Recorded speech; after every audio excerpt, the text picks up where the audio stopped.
And I'm really sorry. Actually, Principal Secretary ma'am is busy in another meeting. So being the project lead, I'll just take you through the MTS project. So I am Tiksha. I am a WCD official representative from Department of Women and Child Development, Government of Maharashtra. So with the rationale, I'll start why we are doing this Maha MTS project and what is it. So there is no institutional mechanism to capture distress-driven seasonal migration, and migration has a direct impact on nutrition status of children and women. And evidence is also highlighted from Melghat. So Dr. Mitali Sethi, who was previously posted as a PO ITDP officer in Melghat, a district in a block in Amravati district. So there it was observed that severely acute malnourished, which we oftenly called as SAM children, it showed a M-shaped figure in the month of March. So this describes that when the children return from the migration, their nutrition status gets affected because the services they get at source, they do not get at destination because they are not traced at their destination. Similar studies were done in Nandurbar district, where a longitudinal study, a case-wise study was done, like children were measured before their migration period, and when they returned to your district, their nutritional status was measured. So it was found that 4% of SAM children post migrating, when their height and weight were measured, it went to 18%. So it was almost around 4.5 to 5 times increase and fall in nutrition status of the children. Similar studies were done in Palghar, Chandrapur, and Jalna. Also, it triggered when CM of Maharashtra visited Palghar district, one of the Jawar block in the Palghar district, and he noticed that due to the food securities issues faced by the migrants and especially children and women. So when we talk about migration, the male gets visible, but the children and women, especially, they are invisible subset because the records of Mukadam, they never get captured. And even if you ask any state or district for the data of migration, nobody has it because there is no institutional mechanism to capture this. So what is the objective and what was the solution proposed? So first was data. We needed data. So what we did, we first thought of enumerating potential migrating beneficiaries of ICDS, that is Integrated Child Development Services, and ICPS, that is Integration Child Protection Services. So our target beneficiary were 0 to 18 years children, pregnant women, and lactating mothers. And after this is once this beneficiaries are captured in our system, next thing was to ensure the portability of services to them. So as I said, because migration has direct impact on nutrition and health status of children and women. So the solution proposed was Maharashtra Migration Tracking System. So we developed an application, a website, which was used to enumerate and was to ensure the portability of services delivery to our beneficiary. So for pilot stages, we piloted this in 6 districts of Maharashtra: Palghar, Chandrapur, Amravati, one block of Gadchiroli, Sironcha, and Nandurbar. And consequently, we formed a state migration committee, which was headed by ICDS. She was the chairperson. She is the chairperson, and we also have people from UNICEF. We also have technological support from IIT, IIPS. So this is a committee which focuses on how the migration for ICDS and ICPS could be solved and how interventions could be thought about. So this is the snapshot of our application, Maharashtra State Migration Tracking System. I'll just explain in a brief how it works. So at source, so I'll just explain. Anganwadi Sevika is the field level functionary who knows the potential migrant in a survey area. She is led by the supervisor at beat level, followed by CDPO, Child Development Project Officer at project level, and there is District Program Officer at a district level. So Anganwadi Sevika knows her potential migrant beneficiaries. She collates this data and gives this to supervisor. Then supervisor is the one who enters this data into MTS portal. And what kind of data is collected? So ID proof, like their Aadhaar number is collected, their mobile number is collected. For what reason our beneficiaries are migrating, that is also captured. To which destination they are going to. So we have mapped all Anganwadis as per Anganwadi which comes in GP and which Gram Panchayat and village. So Anganwadi just selects her Gram Panchayat, then directly it selects her Anganwadi, then directly Gram Panchayat and village will be auto-populated. So these services are collected. Once she migrates that beneficiary from her source, the services get disabled at source. Then at destination, the same whatever the whatever the details of beneficiaries has been filled gets reflected at destination portal. So CDPO gets the list of in-migrants in his particular project. He shares this with the superfield functionaries, that is supervisors and Anganwadi Sevikas. They track the beneficiary. Then they say if this beneficiary has come to our project, to our beat, so they accept that beneficiary. And in this case, the services get enabled. So previously it was like the beneficiary migrates, but they don't know where they're going. They were not. So it was demand based. Like the beneficiary has to go to Anganwadi and avail services. But now we are we are doing a proactive approach where our field functionaries will track that migrant beneficiary and will ensure the continuity of service delivery.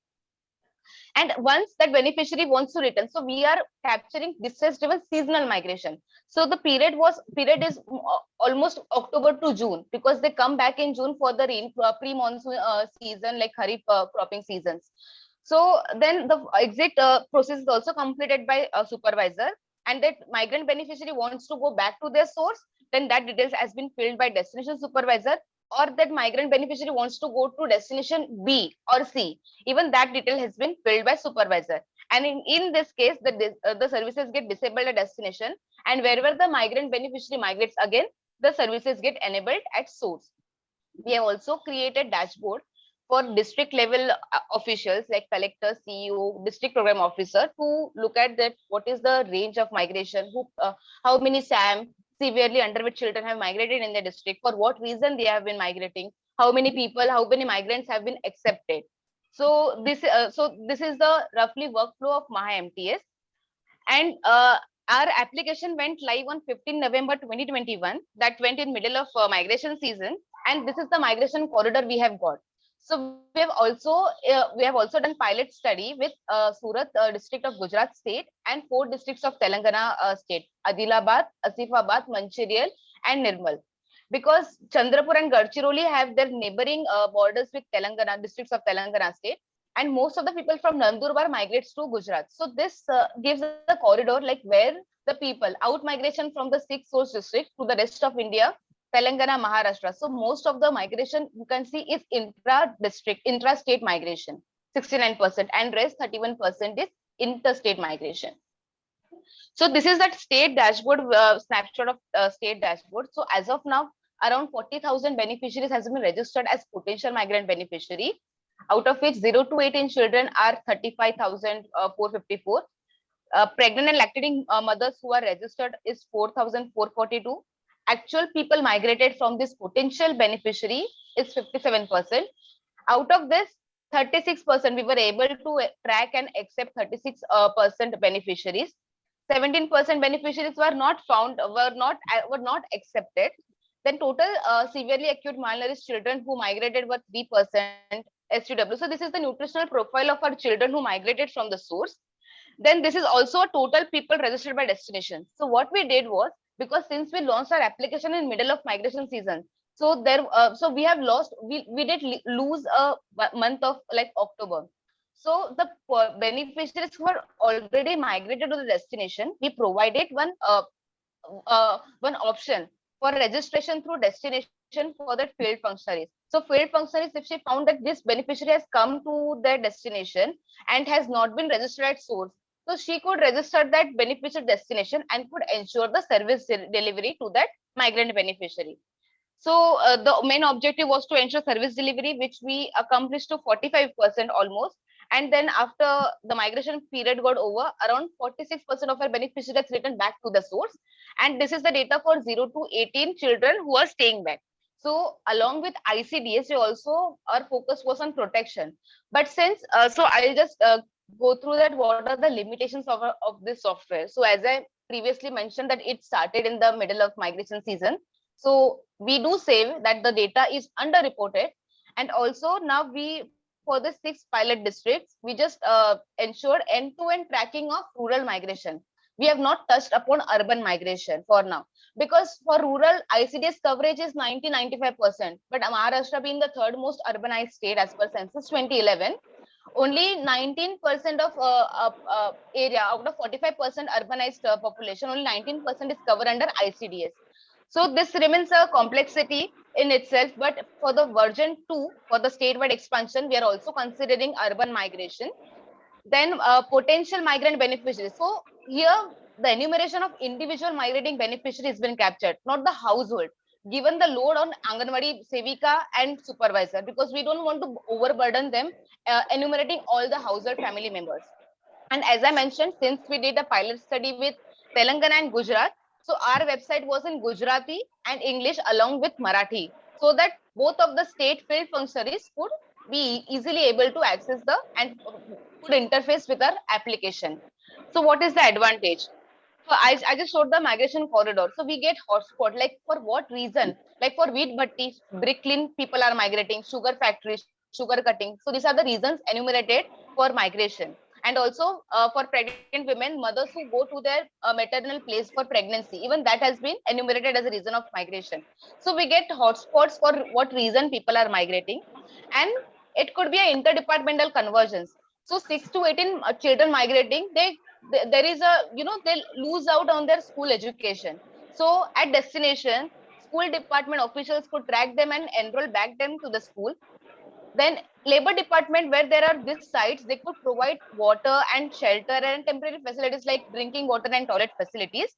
Narega department has important role, because since we are mapping children, mapping this migrant from village and gram panchayat level, so if this list is shared with Narega, so they can, for the next season, they can halt and they can provide, like through Rozgar Sevak or Rozgar Hami, they can provide livelihood opportunities in their own district. And immunization. So this is one of the most important thing. At migrant families can ensure, like, खाना तो दे सकते हैं, but what about vaccination? That is not available in market, and 6 to 8 months is a huge period. If one of the vaccination for 0 to 6 year kid is missed, then how is that supposed to go back in time and give that vaccination? So even this details has been registered at source, and destination people know कि हाँ ये लस इनको दी चुकी है, and whatever is up pending, so age appropriate vaccination, this thing has been inbuilt in Maha MTS. So what is the way forward? Way forward is, now we have ensured end-to-end service delivery for ICDS, but for protection, the it seems like it is in very nascent stage, and we are in amending the GR VCPC, that is Village Child Protection Committee GR. So child labor, child marriages, and the children in need of care and protection. So this all has been thought about, and this questionnaire will be this form will be incorporated in version 2. Also, we are thinking that 6 to 18 children enumeration could be done by Bal Mitras or youth volunteers from the village to offload the load from to reduce the burden from Anganwadi Sevikas and supervisors. Statewide expansion. So this is the website. Now we are planning for mobile applications so that it would be handy, and where there is no internet connectivity, our field functionaries could enter the data without any difficulties. Also, we did for the 6 source district, we thought of setting up helpline numbers to track this migrant beneficiaries. Now we are planning to incorporate this in our application. And the last, and this is integration with Quotient Tracker. So there is Government of India app Quotient Tracker, which is for the ICDS beneficiaries. In that also there is migration module. So we are in touch with NAGD team, so that this migration model could be adopted at national level, and this could be like a huge step to ensure interoperability of services across district, across project, across state. We have also created some videos for field functionaries, so that whenever they get, they get issues that how do we enter, so we have created a series of videos and we have shared with our field functionaries. So yeah, this is about Maha MTS, all about our project. Thank you. Thank you very much, ma'am. Yeah. I think it's a good app, but ultimate result would be, what changes it has brought to the, or what improvement it has brought to the life of migrants. That should be must ask. So your presentation as of now does not speak of that, because you have not reached there, I think. So kindly see that the ultimate test would be whether your project works, is good or not, is what difference it has brought into the life of the migrant.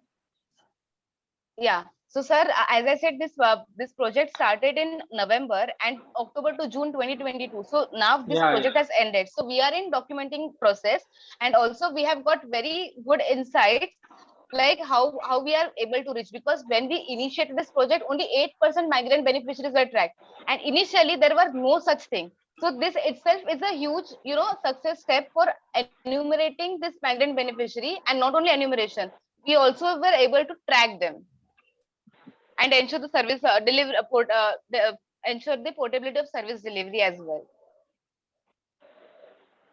okay. Thank you. Madam, according to your analytics, what is the most common reason for migration? Yeah, so sir, that depends on geography to geography. So for in case of Nandurbar, most of the people migrated for sugar factories, whereas in case of Palghar, most of the people migrated for bricklaying. So it depends on geography to geography, and whatever livelihoods opportunities available for the people within their district and in their neighboring districts. So yeah, so that is the difference. And after their job is done, Yeah. they return back at the same place? Yeah, so they do return back at the same place. Our analysis has shown that 46% they went back to their place, original source district. So this is a proactive approach to track them. So it is basically a seasonal phenomena Yes, seasonal for a migrations. This is driven particular, seasonal. True. particular say, industry. Yeah. Okay, okay. I think if some system can be developed, if they get job in their home state and home place, then it will be better. Definitely, sir. For that purpose, Narega department has an important role, because we have tracked beneficiaries all across. So yeah, they could help in halting the I think, migration. I think the next stage should be that only. Definitely, sir. Okay. Thank you very much. Good Thank you, project. sir. Thank you. Thank you, sir.